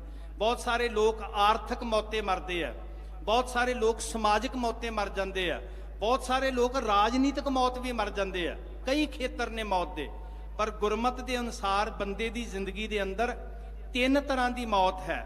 ਇੱਕ ਹੈ ਸਰੀਰ ਦਾ ਮਰਨਾ, ਜਿਹੜਾ ਸਾਰੀ ਦੁਨੀਆ ਦੇ ਉੱਤੇ ਆਏ ਹੋਏ ਹਰ ਜੀਵ ਨੇ ਮਰਨਾ, ਜਿਹਨੂੰ ਮਹਾਰਾਜ ਨੇ ਬਾਣੀ 'ਚ ਕਿਹਾ ਸਭਨਾ ਮਰਨਾ ਆਇਆ ਵਿਛੋੜਾ ਸਭਨਾ। ਜਿਹਨੂੰ ਬਾਣੀ 'ਚ ਸਤਿਗੁਰੂ ਜੀ ਨੇ ਮੋਹਰ ਲਾ ਕੇ ਆਖਿਆ ਕਿ ਇਸ ਧਰਤੀ ਦੇ ਉੱਤੇ ਸ਼ੇਖ ਹਯਾਤੀ ਜੱਗ ਨਾ ਕੋਈ ਥਿਰ ਰਹਿਆ, ਜਿਤ ਆਸਣ ਹਮ ਬੈਠੇ ਕਿਤੇ ਬੈਸ ਗਿਆ। ਪਤਾ ਨਹੀਂ ਸਾਡੇ ਤੋਂ ਪਹਿਲਾਂ ਕਿੰਨੇ ਕੁ ਆਏ ਤੇ ਕਿੰਨੇ ਕੁ ਚਲੇ ਗਏ। ਸਾਰਿਆਂ ਦੇ ਸਰੀਰ ਨੇ ਬਿਨਸਣਾ, ਸਾਰਿਆਂ ਦੇ ਸਰੀਰ ਨੇ ਮਿੱਟੀ ਹੋ ਜਾਣਾ। ਬਾਬਾ ਕਬੀਰ ਸਾਹਿਬ ਕਹਿੰਦੇ ਗਰਬ ਨਾ ਕਰ ਬੰਦਿਆ, ਜਿਹਦੇ ਕੋਲ ਅੱਜ ਤਾਕਤ ਹੈ। ਮੰਨ ਲਓ ਕਿ ਕੋਈ ਧਰਤੀ ਉੱਤੇ ਮਿੱਟੀ ਹੋ ਕੇ ਪਿਆ ਤੇ ਕੋਈ ਮਿੱਟੀ ਕਰਨ ਵਾਲਾ ਗਰੂਰ 'ਚ ਲਲਕਾਰੇ ਮਾਰੇ ਕਿ ਮੈਂ ਮਿੱਟੀ ਕਰ ਦਿੱਤਾ, ਪਰ ਸਤਿਗੁਰੂ ਜੀ ਕਹਿੰਦੇ ਗਰਬ ਨਾ ਕੀਜਈ, ਉੱਚਾ ਦੇਖ ਆਵਾਸ, ਆਜ ਕਾਲ ਭੋਏ ਲੇਟਣਾ ਉੱਪਰ ਜਾਮੈ ਘਾਸ। ਬੰਦਿਆ ਅੱਜ ਨਹੀਂ ਤੇ ਭਲਕੇ ਤੂੰ ਵੀ ਮਿੱਟੀ ਦੀ ਢੇਰੀ 'ਚ ਹੋਣਾ ਤੇ ਇੱਥੇ ਘਾਹ ਉੱਗਿਆ ਹੋਣਾ, ਕਿਸੇ ਨੂੰ ਪਤਾ ਵੀ ਨਹੀਂ ਹੋਣਾ ਵੀ ਇੱਥੇ ਕੌਣ ਸੁੱਤਾ ਸੀ। ਸੋ ਇਹ ਹੈ ਸਰੀਰ ਦਾ ਮਰਨਾ। ਹਰ ਮਨੁੱਖ ਨੇ ਮਰਨਾ, ਹਰ ਜੀਵ ਨੇ ਮਰਨਾ, ਜੋ ਆਇਆ ਸੋ ਚੱਲ ਸੀ, ਸਭ ਨੇ ਮਰਨਾ। ਇੱਕ ਹੈ ਜ਼ਮੀਰ ਦਾ ਮਰਨਾ। ਹੁਣ ਜਦੋਂ ਸਰੀਰ ਮਰਦਾ ਤੇ ਡਾਕਟਰ ਡਿਕਲੇਅਰ ਕਰਦੇ ਆ, ਮੈਡੀਕਲ ਸਾਇੰਸ ਡਿਕਲੇਅਰ ਕਰਦੀ ਹੈ, ਉਹ ਸਾਡੀ ਨਬਜ਼ ਵੇਖਦੇ ਆ, ਉਹ ਸਾਡੇ ਦਿਲ ਦੀ ਧੜਕਣ ਵੇਖਦੇ ਆ, ਉਹ ਸਾਡੇ ਬਲੱਡ ਦਾ ਸਰਕਲ ਵੇਖਦੇ ਆ ਤੇ ਸਾਰੀ ਸਰੀਰ ਦੀ ਕਿਰਿਆ ਨੂੰ ਵੇਖ ਕੇ ਕਹਿੰਦੇ ਆ ਮਿੱਟੀ ਹੋ ਗਿਆ, ਕਿਰਿਆ ਰੁਕ ਗਈ ਆ ਤੇ ਬੰਦੇ ਨੂੰ ਘੋਸ਼ਿਤ ਕਰ ਦਿੱਤਾ ਜਾਂਦਾ ਇਹਦੀ ਮੌਤ ਹੋ ਗਈ ਹੈ। ਦੂਸਰੇ ਪਾਸੇ ਗੁਰਮਤਿ ਵਿੱਚੋਂ ਜੋ ਨਜ਼ਰ ਆਉਂਦਾ, मैं गुरबाणी के आधार पर कह रहा। दूसरा, गुरबाणी कहती है कई बारी शरीर जिउंदा हुंदा है। ख्याल करियो गुरमुखो, कहते शरीर जिउंदा हुंदा है पर जमीर मर चुकी हुंदी है।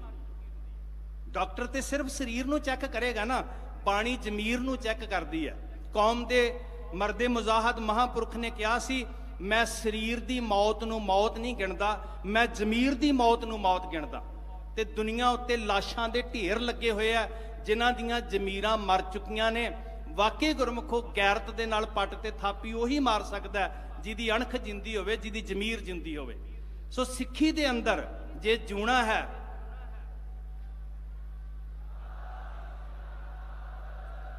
सिੱਖੀ दे अंदर जे जूना है तो शरीर का जूना अर्थ नहीं रखता, जमीर का जूना अर्थ रखता है।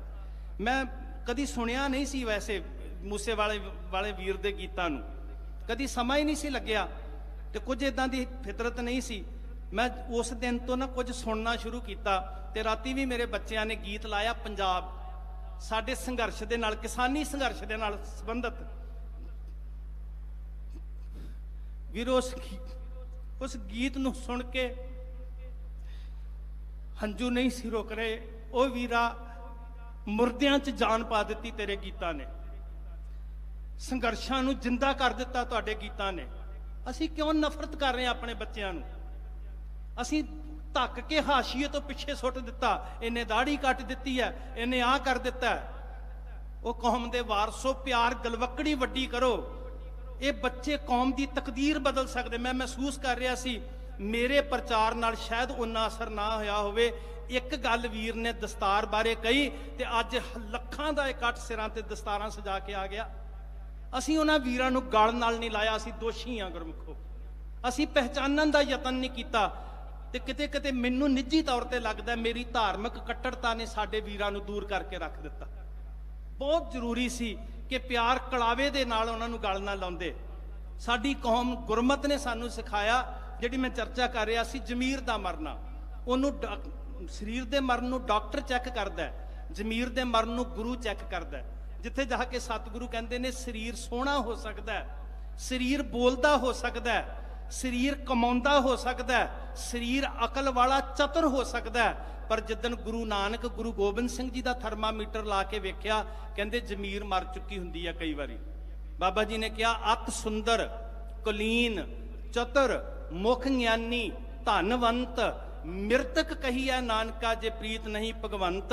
जिस बंदे दे अंदर करुणा ना होवे, जिस बंदे दे अंदरों इंसानियत मुक जे, जड़ा इंसानां नूं नफरत करके पिछे धक्कण लग पे, जड़ा गरीबां दे नाल अपने आप नूं विथ ते बिठाउण लग पे, वो बंदा जिउंदा नहीं हुंदा, वो समाज वल्लों मर जांदा है। ते मैं उस वीर नूं शिखरां छूह के गरीबां नूं गल ना लाउंदिआं वेख्या। गुरमुखो, ये जिंदगी है असल विच। जिउंदा बंदा ही महसूस करदा है, जिउंदा ही बंदा करुणा दा मालक बनदा है। जिउंदे बंदे दे अंदर हिरदा द्रवदा है, अखां रोंदियां ने। मुर्दे लाशां कदी नहीं रोंदियां हुंदियां, वो समाज की पीड़ा नूं कदी महसूस नहीं कर सकदी। एक है शरीर दा मरना, जिहड़ा सारियां ने मरना है। एक है जमीर दा मरना, जिहड़े बहुते मर जांदे आ। वक्त दी हवा दे अनुसार चलना। जदों जमीरां मरदियां ने ना, वो लोग वक्त दी हवा दे अनुसार चलदे आ। जिद्दां दी हवा वगी उदां दी बोली बोलन लग पे। ते एक तीजा है जिहड़ा किसे किसे नूं मरना नसीब हुंदा है। तवज्जो दिओ गुरमुखो, शरीर करके सारियां ने मरना है, जमीर करके बहुते मर जांदे ने। ते एक तीजा मरना है जिहड़ा किसे किसे नूं मरना नसीब हुंदा है, वो है शब्द दा मरना। जिन्हों बाणी च कहा, शब्द मरो फिर जीवो सद ही, तां फिर मरण ना होई। वाकई जिहड़ा सच दे रंग विच मरदा ना, उन्होंने फिर कदी मरना नहीं पैंदा जी। साहिबजादियां ने एक बचन कहा सी, जदों उन्हां दे सामने जिंदगी परोसन दा यतन किया ना, साडे ते प्रेरणा स्रोत ही वो है। साडी खुशी होवे, साडी गमी होवे, साडे हासे होवन, साडा रोना होवे, धन गुरु गोबिंद सिंह महाराज तेरी याद तो बिना ते असीं अधूरे ही अधूरे हैं ना। तेरे जिगर दे टुकड़ियां दी याद तो बिना असीं अधूरे हैं। ते उन्हां नूं हाकम कहंदा कि जिंदगी परोस के दिंदे आ, तुसीं प्राप्त कर लो। मेरे सतगुर दे लाला ने एक बचन कहा सी, बाबा फतेह सिंह ने गज के कहा सी, कहंदे हाकमा सुन, मैं फिर अर्ज करदा, जदों अंदर सच दी शक्ति होवे, जदों जमीर लट लट मशाल वांगू बलदी होवे, सिर उच्चा करके ते अखां च अखां पा के गल फेर कीती जाती है, सिर झुका के अखां नीवियां करके ते बड़े मुर्दे लोग गल्लां करते हैं। सच को मिटाओगे तो मिटोगे जहान से, डरता नहीं सच शहनशाह की शान से, बात अपनी सुन लो दिल के कान से, कह रहे हैं हम तुम्हें खुदा की जुबान से। सच दी जुबान खुदा दी जुबान हुंदी है ते खुदा दी जुबान नूं कोई दुनिया दी ताकत बंद नहीं करवा सकती। गुरमुखो, दुनिया दी कोई ताकत रब दी जुबान नूं बंद नहीं करवा सकती। साहिबजादियां ने कहा सी कि जिहड़ी जिंदगी तुसीं सानूं परोस के दिओगे, की उस जिंदगी च कदी मौत नहीं आउणी? जे असीं 100 वरा भी जी लीए, आखिर ते मरना ही है ना। कमाल हो गई गुरमुखो। मैं सरदार बलकौर सिंह जी होरां नूं कहांगा कि तुसीं कल्ले कल्ले विचों अपने पुੱਤ ਨੂੰ ਵੇਖਣ ਦਾ ਯਤਨ ਕਰੋ, ਤੁਹਾਡਾ दुख ਜਿਹੜਾ ना वो मुक जाएगा। ਵੇਖੋ दुख ਤੇ ਸਾਰੀ ਜ਼ਿੰਦਗੀ ਫੀਲ ਹੋਣਾ ਹੈ, ਆਖਰੀ ਸਾਹ ਤੱਕ ਮਹਿਸੂਸ ਹੋਣਾ ਹੈ, ਪਰ ਜਦੋਂ ਤੁਸੀਂ ਲੋਕਾਂ ਦੇ ਦਿਲਾਂ ਦੇ ਅੰਦਰ ਦੇ ਜਜ਼ਬੇ ਵੇਖੋਗੇ ਨਾ, ਆਖਰ ਕੀ ਜਾਦੂ ਸੀ ਉਸ ਨੌਜਵਾਨ ਦਾ ਜੀ। ਅਸੀਂ कदी इस खेतर वाले सोचा नहीं, पर जो उस वीर दियां गल्लां नूं सुनिया, यकीन करियो मैं गुरु की हजूरी च बह के कह रहा, निजी तौर पर हिरदा मोम बन के पिघलना शुरू हो गया ते मजबूर हो गया। उधरों चलो हुक्म लग गया संस्था वालों, साडे सत्कारयोग प्रधान जी होरां वालों, पर मैं हिरदा मजबूर करन लग पिया भी नहीं, उस धरती ते जाके जरूर हाज़री लाउणी है जिथे वाकई कोई गैरत नाल जीउण वाला संसार तो गया। साहिबजादियां ने कहा सी, कहंदे हाकम जिहड़ी जिंदगी तू सानू परोस के देवेंगा, की उस जिंदगी च कदी मौत नहीं आएगी? कोई दुनिया का बंदा कह सकता मैं सदा जूना है? अज नहीं ते भलके इस बंदे का कोई भरोसा नहीं है। गुरमुखो, इस बंदे की कोई गारंटी नहीं है। बाणी च बचन किया, 2 टके की चीज़ बाजार चो खरीदो, ओदी भी कोई गारंटी मिल सकती है, साडी कादी गारंटी है? हम आदमी हाँ एकदमी, मोहलत मोहत ना जाना, साडी कादी गारंटी है भाई। ते साहिबजादियां ने कहा सी, हाकमा एक गल की गारंटी दे, जिहड़ी तू मौत जिंदगी देवेंगा, की उहदे च कदी मौत नहीं आएगी? आखिर ते मौत आउणी है, ते जे मौत आउणी है ते फिर बेगैरत हो के क्यों मरीए असीं? 7 साल जीकर भी मरना जरूर है, सर कौम से बचाकर जीना ये गैरत से दूर है। असीं वेखो अपनी कौम की गल कीती, स्वैमान की गल की, सिक्खी की गल की, दस्तार की गल की, तो मैं नौजवान वीरों तुहानू बेनती करदा, जिहड़ी गल वीर टोटियां कह रहा सी कि दस्तारां सजा के आयो मुबारक, बड़ा चंगा सुनिया दिता वीर बलकौर सिंह होरां ने कि ये मनसा सी मूसे वाले वीर दी, सिद्धू मूसे वाले दी, कि तुहाडे सिरां ते दस्तारां होण। ते उन्हें वीर ने एक गल होर कही सी, कल्लियां सिरां ते नहीं, उन्हें कहा सी तुहाडे दिल विच भी दस्तार होवे, क्योंकि ये दस्तार गुरु गोबिंद सिंह जी का ताज है। ये दस्तार साडे स्वैमान नूं उच्चा करती है। बाबा फतेह सिंह जी कलगियां वाले साहब के सब तो छोटे लाल, उन्होंने एक दिन एक गल कही सी, मैं ये बेनती करदा नौजवानों तुहानूं, श्री आनंदपुर साहब की धरती ते जिदन कलगीधर पातशाह जी के जिगर के टुकड़े शस्त्रां की विद्या सिख रहे सी, कहंदे जी सिद्धू मूसे वाला शस्त्रां की गल करदा सी, हथियारां की गल करदा सी। ਉਹ ਭਾਗਾਂ ਵਾਲਿਓ, सिद्धू मूसे वाला हथियारां की गल नहीं करता, मेरा सतगुरु गुरु हरगोबिंद साहब हथियारां की गल करदा है। ये विचारधारा सिद्धू मूसे वाली दी नहीं है, ये विचारधारा गुरु गोबिंद सिंह जी की है। तुसीं क्यों उस वीर नूं कहंदे हो हथियारां की गल करदा सी? ये हथियारां की गल गुरु गोबिंद सिंह करते हैं, जदों कहंदे चुंकार अज हमा हील ते दर गुजुश्त हलाल अस्त बुरदन बा शमशीर दस्त।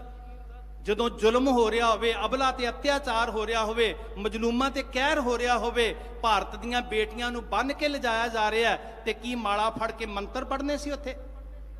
तेगां सूतियां ते भारत दी पत्त नूं वापस लिआंदा। दरा खैबर सदा लई बंद कीता, सदा लई दरा खैबर बंद होया। ते जे तेग हरी सिंह नलूए दी ना चली हुंदी ते सदा वास्ते दरा खैबर बंद नहीं सी होना, गजनी दे बाजार विच साडी पत्त रुल रही होनी सी। ये जिहड़ी शांति है ना भारत विच अज नज़र आ रही, ये गुरु गोबिंद सिंह जी की तेग विचों निकली हुई शांति है। गुरु गोबिंद सिंह जी के लाल शस्त्रां की विद्या लै रहे सी। शस्त्र ना मेरे सतगुरु जी ने ਉਹਨਾਂ ਨੂੰ ਸੰਸਾਰੀ ਵਿੱਦਿਆ 'ਚ ਨਿਪੁੰਨ ਕੀਤਾ। ਬੜੀ ਵੱਡੀ ਲੋੜ ਹੈ। ਸਾਡੇ ਬੱਚੇ ਡਾਕਟਰ ਬਣ, ਸਾਡੇ ਬੱਚੇ ਫਿਲਾਸਫਰ ਬਣ, ਸਾਡੇ ਬੱਚੇ PCS ਬਣ। ਮਹਾਰਾਜ ਨੇ ਆਪਣੇ ਬੱਚਿਆਂ ਵਾਸਤੇ ਭਾਈ ਚੌਪਾ ਸਿੰਘ ਵਰਗੇ ਵਿਦਵਾਨ, ਜਿਹੜੇ ਕਈ ਕਿਤਾਬਾਂ ਦੇ ਲਿਖਾਰੀ ਸੀ, ਉਹ ਖਿਡਾਵੇ ਰੱਖੇ ਹੋਏ ਸੀ ਕਿ ਵਿਦਵਾਨਾਂ ਦੀ ਸੰਗਤ ਵਿੱਚ ਪਲਣਗੇ ਤੇ ਵਿਚਾਰਧਾਰਕ ਤੌਰ ਦੇ ਉੱਤੇ ਜ਼ੁਲਮ ਨੂੰ ਜਵਾਬ ਦੇਣ ਜੋਗੇ ਹੋਣਗੇ। ਜਿੱਦਣ ਵਜੀਦੇ ਦੀ ਸਭਾ ਵਿੱਚ ਖੜ ਕੇ ਜਵਾਬ ਦਿੱਤੇ, ਉਦਣ ਸਿੱਖੀ ਦੀ ਵਿਚਾਰ ਬੋਲਦੀ ਸੀ, ਤੇ ਜਿੱਦਣ ਚਮਕੌਰ ਦੀ ਗੜੀ ਵਿੱਚ ਜਵਾਬ ਦਿੱਤੇ, ਉਦਣ ਸਿੱਖੀ ਦੇ ਸ਼ਸਤਰ ਬੋਲਦੇ ਸੀ। ਇੱਥੇ ਸ਼ਾਸਤਰ ਵੀ ਬੋਲਦਾ, ਇੱਥੇ ਸ਼ਸਤਰ ਵੀ ਬੋਲਦੇ ਆ। ਗੁਰੂ ਦੇ ਲਾਲ ਸ਼ਸਤਰ ਵਿਦਿਆ ਸਿੱਖ ਰਹੇ ਆ। ਤੇ ਬਾਬਾ ਫਤਿਹ ਸਿੰਘ ਜੀ ਉਸ ਵੇਲੇ 3.5 ਵਰਿਆਂ ਦੇ ਸਨ, ਬਹੁਤ ਛੋਟੀ ਜੀ ਉਮਰ। ਉਹ ਭੱਜ ਕੇ ਆਏ ਤੇ ਕਹਿਣ ਲੱਗੇ, ਵੀਰੋ ਮੈਨੂੰ ਵੀ ਨੇਜ਼ਾ ਫੜਾਓ। ਉਸ ਵਕਤ ਦੇ ਜਿਹੜੇ ਟ੍ਰੈਡੀਸ਼ਨਲ ਸ਼ਸਤਰ ਸੀ, ਮੈਨੂੰ ਵੀ ਕਿਰਪਾਨ ਫੜਾਓ। ਹੁਣ 3.5 ਵਰਿਆਂ ਦਾ ਬਾਲਕ ਹੈ, ਸੰਸਾਰੀ ਤੌਰ ਤੇ ਵੇਖੀਏ। ਤੇ ਵੀਰਾਂ ਨੇ ਕਿਹਾ, ਨੇਜ਼ਾ ਬਹੁਤ ਵੱਡਾ ਹੈ, ਫਤਿਹ ਸਿੰਘ ਤੇਰਾ ਕੱਦ ਕਾਠ ਛੋਟਾ ਹੈ, ਕਿਰਪਾਨ ਬਹੁਤ ਵੱਡੀ ਹੈ। ਕਹਿੰਦਾ ਨਹੀਂ, ਮੈਂ ਵੀ ਜ਼ੁਲਮ ਵਿਰੁੱਧ ਜੂਝਣਾ, ਮੈਂ ਵੀ ਪਾਪ ਦੀਆਂ ਜੜ੍ਹਾਂ ਨੂੰ ਪੁੱਟਣਾ, ਮੈਂ ਵੀ ਜ਼ਾਲਮ ਹਕੂਮਤ ਨੂੰ ਵੰਗਾਰਨਾ। ਫਿਰ ਭੱਜ ਕੇ ਮਾਂ ਗੁਜਰੀ ਜੀ ਦੇ ਕੋਲ ਗਏ। ਕਹਿੰਦੇ, ਮਾਂ ਜੀ ਮੈਨੂੰ ਵੀ ਆਗਿਆ ਦਿਓ, ਮੈਂ ਨਹੀਂ ਜ਼ੁਲਮ ਦੇ ਵਿਰੁੱਧ ਜੂਝਣਾ, ਮੈਂ ਨਹੀਂ ਮਜ਼ਲੂਮਾਂ ਵਾਸਤੇ ਕੁਰਬਾਨ ਹੋਣਾ। ਮਾਂ ਨੇ ਵੀ ਕਿਹਾ, ਨਹੀਂ ਲਾਲ ਜੀ ਤੁਸੀਂ ਛੋਟੇ ਹੋ। ਜਦੋਂ ਸਾਰਿਆਂ ਕੋਲ ਗਏ ਨਾ, ਤੇ ਬਾਬਾ ਫਤਿਹ ਸਿੰਘ ਜੀ ਫਿਰ ਓੜਕ ਜਵਾਬ ਮਿਲਿਆ ਸਭ ਪਾਸਿਓਂ। ਫਿਰ ਨੌਜਵਾਨੋ, ਮੈਂ ਤੁਹਾਨੂੰ ਖਾਸ ਕਰਕੇ ਬੇਨਤੀ ਕਰ ਰਿਹਾ, ਸੁਣਿਓ। ਫਿਰ ਬਾਬਾ ਫਤਿਹ ਸਿੰਘ ਜੀ ਦੌੜ ਕੇ ਕੇਸਗੜ੍ਹ ਸਾਹਿਬ, ਇੱਕ ਸਥਾਨ ਹੈ ਦੁਮਾਲਗੜ੍ਹ ਸਾਹਿਬ, ਉੱਥੇ ਗਏ। ਤੇ ਬਾਬਾ ਜੀ ਅੰਦਰ ਗਏ, ਵੀਰਾਂ ਦੀਆਂ ਦਸਤਾਰਾਂ ਸਨ ਉੱਥੇ, ਬਾਬਾ ਅਜੀਤ ਸਿੰਘ, ਬਾਬਾ ਜੁਝਾਰ ਸਿੰਘ, ਬਾਬਾ ਜ਼ੋਰਾਵਰ ਸਿੰਘ ਜੀ ਦੀਆਂ ਉਹ ਦਸਤਾਰਾਂ ਰੱਖੀਆਂ ਹੋਈਆਂ ਸੀ। ਤੇ ਬਾਬਾ ਫਤਿਹ ਸਿੰਘ ਜੀ ਦੇ ਨੰਨੇ ਜੇ ਹੱਥ ਜਿੱਥੋਂ ਤੱਕ ਪਹੁੰਚਦੇ ਸੀ ਨਾ ਜੀ, ਉਹਨਾਂ ਹੱਥਾਂ ਨਾਲ ਦਸਤਾਰ ਤੇ ਦਸਤਾਰ, ਦਸਤਾਰ ਤੇ ਦਸਤਾਰ। ਨਿਹੰਗ ਸਿੰਘ ਸਾਹਿਬਾਨ ਬੈਠੇ ਆ, ਏਦਾਂ ਸਜਾ ਕੇ ਨਾ ਦਸਤਾਰਾਂ 2 3 4 ਜਿੱਥੋਂ ਤੱਕ ਨੰਨੇ ਜੇ ਹੱਥ ਪਹੁੰਚਦੇ ਸੀ। ਤੇ ਭੱਜ ਕੇ ਬਾਹਰ ਆ ਕੇ ਕਹਿਣ ਲੱਗੇ, ਪਿਤਾ ਜੀ ਦੀ ਗੋਦ ਵਿੱਚ ਬੈਠ ਕੇ ਕਲਗੀਆਂ ਵਾਲੇ ਸਾਹਿਬ ਦੇ ਚਰਨਾਂ 'ਚ ਕਹਿੰਦੇ, ਵੇਖੋ ਪਿਤਾ ਜੀ, ਵੇਖੋ ਮੈਂ ਹੁਣ ਕਿੰਨਾ ਵੱਡਾ ਹੋ ਗਿਆ, ਮੇਰੀਆਂ ਦਸਤਾਰਾਂ ਨੇ ਮੈਨੂੰ ਵੱਡਿਆਂ ਕਰ ਦਿੱਤਾ। ਤੇ ਮਹਾਰਾਜ ਗੁਰੂ ਗੋਬਿੰਦ ਸਿੰਘ ਜੀ ਨੇ ਗਲ ਨਾਲ ਲਾ ਕੇ ਕਿਹਾ, ਹਾਂ ਫਤਿਹ ਸਿੰਘ, ਜਿਨ੍ਹਾਂ ਦੇ ਸਿਰ ਦੇ ਉੱਤੇ ਦਸਤਾਰਾਂ ਆ ਜਾਣ, ਉਹ ਛੋਟੇ ਨਹੀਂ ਰਹਿੰਦੇ, ਉਹ ਵੱਡੇ ਹੋ ਜਾਂਦੇ ਆ। ਇਸ ਵਾਸਤੇ ਲੋਕੀ ਤੈਨੂੰ ਬਾਬਾ ਫਤਿਹ ਸਿੰਘ ਕਹਿ ਕੇ ਬੁਲਾਇਆ ਕਰਨਗੇ।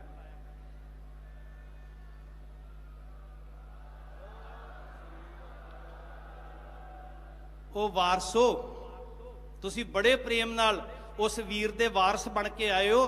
ਤੇ ਸਾਡੇ ਗੁਰੂ ਨੇ ਕਿਹਾ, ਦਸਤਾਰਾਂ ਸਾਡੇ ਕਿਰਦਾਰ ਨਾਲ, ਸਾਡੇ ਇਖਲਾਕ ਨਾਲ, ਸਾਡੇ ਸਦਾਚਾਰ ਨਾਲ, ਸਾਡੇ ਉੱਚੇ ਸੁੱਚੇ ਜੀਵਨ ਨਾਲ, ਸਾਡੀ ਰਹਿਣੀ ਬਹਿਣੀ ਨਾਲ ਸਾਡੀ ਸ਼ਾਨ ਨੂੰ ਬੁਲੰਦ ਕਰਦੀਆਂ ਨੇ। ਸਾਡਾ ਕਰੈਕਟਰ, ਸਾਡੇ ਆਦਰਸ਼ ਇਸ ਦਸਤਾਰ ਦੇ ਨਾਲ ਜਦੋਂ ਦੁਨੀਆ ਉੱਤੇ ਉਜਾਗਰ ਹੋਣਗੇ, ਤੇ ਲੋਕੀ ਕਹਿਣਗੇ ਕਿ ਦਸਤਾਰ ਜਿਹੜੀ ਹੈ ਗੁਰੂ ਗੋਬਿੰਦ ਸਿੰਘ ਜੀ ਦਾ ਤਾਜ ਹੈ। ਵੀਰ ਸ਼ੁਭਦੀਪ ਸਿੰਘ ਕਹਿੰਦਾ ਸੀ ਕਿ ਜਦੋਂ ਮੈਂ ਗੋਰਿਆਂ 'ਚ ਜਾਂਦਾ, ਕਾਲਿਆਂ 'ਚ ਜਾਂਦਾ, ਤੇ ਮੈਂ ਸੈਂਕੜਿਆਂ ਦੀ ਭੀੜ ਦੇ ਵਿੱਚ ਕੱਲਾ 6 ਫੁੱਟ ਤੋਂ ਉੱਚਾ ਗੁਰੂ ਗੋਬਿੰਦ ਸਿੰਘ ਦੀ ਦਸਤਾਰ ਸਿਰ ਤੇ ਲੱਭਦੀ ਆ, ਤੇ ਕਹਿੰਦੇ ਮੇਰਾ ਸਿਰ ਦੂਣਾ ਮਾਣ ਨਾਲ ਉੱਚਾ ਹੋ ਜਾਂਦਾ।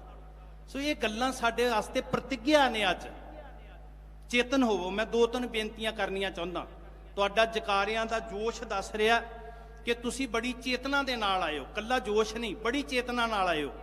ਇੱਕ ਤੇ ਵੀਰ ਕੋਲੋਂ ਅੱਜ ਇਹ ਪਹਿਲੀ ਸਿੱਖਿਆ ਜਿਹੜੀ ਮੈਂ ਪਹਿਲਾਂ ਵੀ ਕਹੀ, ਸਾਰੇ ਨੌਜਵਾਨ ਪੰਜਾਬ ਦੇ, ਜੇ ਮਾਪੇ ਘਰ ਰੋਂਦੇ ਰਹਿ ਗਏ। ਹੁਣ ਮੈਂ ਵੇਖ ਰਿਹਾ ਸੀ ਕਿ ਜਿਹੜੇ ਨੌਜਵਾਨਾਂ ਨੂੰ ਸ਼ੱਕੀ ਹਾਲਤ 'ਚ ਫੜਿਆ ਹੈ, ਤੇ ਉਹ ਵੀ ਪੰਜਾਬ ਦੇ ਜਾਈ ਨੇ ਨਾ, ਤੇ ਉਹਨਾਂ ਦੇ ਮਾਪੇ ਕਹਿ ਰਹੇ ਸੀ ਅਸੀਂ ਬੜੇ ਦੁਖੀ ਆ, ਜੇ ਉਹਨਾਂ ਨੇ ਗੁਨਾਹ ਕੀਤਾ ਉਹਨਾਂ ਨੂੰ ਗੋਲੀ ਮਾਰ ਦਿਓ। ਹੁਣ ਰੋ ਕੌਣ ਰਿਹਾ? ਮਾਪੇ। ਦੁਖੀ ਕੌਣ ਨੇ? ਮਾਪੇ। ਤੇ ਮੇਰੇ ਵੀਰੋ, ਜੇ ਵਾਕਈ ਤੁਸੀਂ ਇੱਕ ਸਿੱਖਿਆ ਲੈ ਕੇ ਜਾਣੀ ਅੱਜ ਸ਼ੁਭਦੀਪ ਵੀਰ ਕੋਲੋਂ, ਮੈਂ ਸਮਝਦਾ ਕਿ ਮਾਪਿਆਂ ਦੇ ਦਿਲਾਂ ਨੂੰ ਠੰਡ ਪੈ ਜਾਏਗੀ। ਮਾਤਾ ਚਰਨ ਕੌਰ ਤੇ ਵੀਰ ਬਲਕੌਰ ਸਿੰਘ ਦੇ ਦਿਲ ਨੂੰ ਠੰਡ ਪੈ ਜਾਏਗੀ ਜੇ ਤੁਸੀਂ ਅੱਜ ਪ੍ਰਣ ਕਰਕੇ ਜਾਓ ਕਿ ਅਸੀਂ ਆਪਣੇ ਮਾਪਿਆਂ ਦਾ ਕਦੀ ਦਿਲ ਨਹੀਂ ਦੁਖਾਵਾਂਗੇ। ਸਾਡੇ ਗੁਰੂ ਨੇ ਵੀ ਇਹੀ ਸਿੱਖਿਆ ਦਿੱਤੀ, ਕਹਿੰਦੇ ਉਹ ਨੌਜਵਾਨੋ, ਉਹ ਬੱਚਿਓ ਜਿਨ੍ਹਾਂ ਦੀ ਕੁੱਖੋਂ ਜਨਮ ਲਿਆ, ਜਦੋਂ ਤੁਸੀਂ ਉਹਨਾਂ ਨੂੰ ਰਵਾਉਂਦੇ ਹੋ ਨਾ, ਇਹਦੇ ਤੋਂ ਵੱਡਾ ਪਾਪ ਦੁਨੀਆ ਉੱਤੇ ਕੋਈ ਨਹੀਂ। ਕਾਹੇ ਪੂਤ ਝਗਰਤ ਹੋ ਸੰਗ ਬਾਪ, ਜਿਨ ਕੇ ਜਣੇ ਬਡੀਰੇ ਤੁਮ ਹੋ, ਤਿਨ ਸਿਓ ਝਗਰਤ ਪਾਪ। ਜਿਨ੍ਹਾਂ ਨੇ ਤੁਹਾਨੂੰ ਜਣਿਆ, ਜਿਨ੍ਹਾਂ ਨੇ ਤੁਹਾਨੂੰ ਪਾਲਿਆ, ਉਹਨਾਂ ਨਾਲ ਝਗੜਾ ਪਾਉਣਾ ਮਹਾ ਪਾਪ ਹੈ। ਹੁਣ ਕਿੰਨੀ ਨਿਰਮਲ ਭਾਵਨਾ ਹੋਏਗੀ, ਕਿੰਨੇ ਸੁੱਚੇ ਜਜ਼ਬਾਤ ਹੋਣਗੇ ਕਿ ਜਿਹੜਾ ਕੋਈ ਆਪਣੇ ਮਾਂ ਪਿਓ ਨੂੰ ਰੱਬ ਵਰਗਾ ਮੰਨਦਾ। ਅੱਜ ਇੱਕ ਇਹ ਪ੍ਰਣ ਕਰਿਓ कि असीं अपने माँ प्यो नूं रब दे तुल जानना है। दूजा प्रण ये करियो कि पंजाब दी धरती नूं नशे तो मुक्त करना है। वेखो दुश्मन कल्ले शुभदीप वीर दे नहीं, याद रखियो, दुश्मन पंजाब दे ने जिहड़े पंजाब दी धरती ते नशे दा हड़ लिया रहे ने। दुश्मन पंजाब दे ने जिहड़े पंजाब दी धरती नूं गुरुआं दी धरती तो गैंगस्टरां दी धरती बनाउणा चाहुंदे ने। दुश्मन पंजाब दे ने जिहड़े श्री गुरु ग्रंथ साहिब जी नूं गलियां च रोलना चाहुंदे ने। दुश्मन पंजाब दे ने जिहड़े पंजाब दी नौजवानी नूं कराहे पाउणा चाहुंदे हो। ते साडे कोल साधन सब तो पहलां की असीं अपने आप तो शुरू करिए। नौजवानों अपने आप तो शुरू करो। मैं चाहुंदा भी अज तुसीं जकारा छड्ड के एक प्रण करो कि असीं जिंदगी च नशे नूं हत्थ नहीं लावांगे। नौजवान वीरो तुहानूं बेनती करदा, मैं समाप्ति करदा दो बेनतियां करके। तुसीं जकारा छड्ड के बुलंद आवाज़ विच प्रतिज्ञा करो, जिन्ने आए हो तुहाडे सिरां ते दस्तारां सोभणगीਆਂ ते तुसीं कदी नशे नूं हत्थ नहीं लाओगे। एक होर जकारा, एक होर।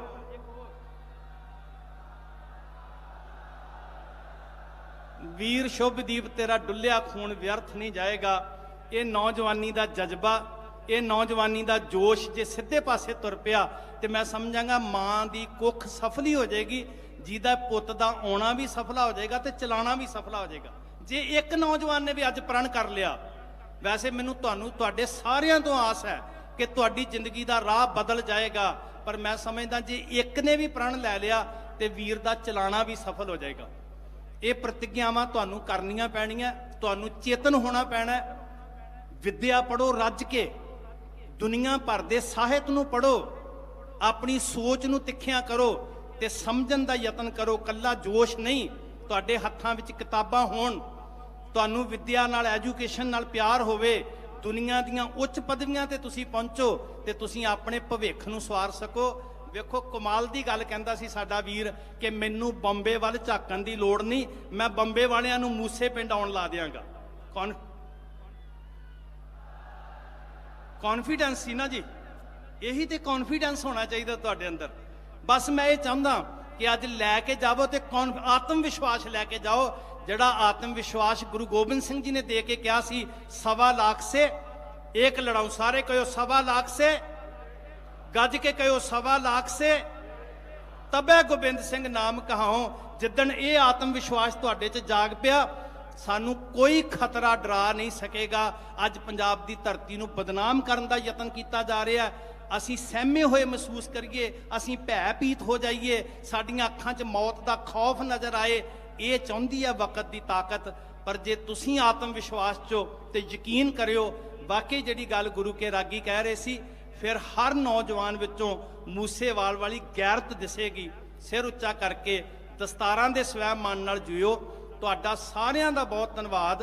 वाकई जे नां लैण लग पे तो फिर भावें 2-3 दिन नां लैंदियां ही गुजर जाण, इसलिए खिमा मंगदे आ। पर जिस तरीके नाल कौम की संस्था ने सारे प्रोग्राम नूं संभालिया, श्रोमणी गुरुद्वारा प्रबंधक कमेटी ने, चंगी गल है, फर्ज भी बनता है।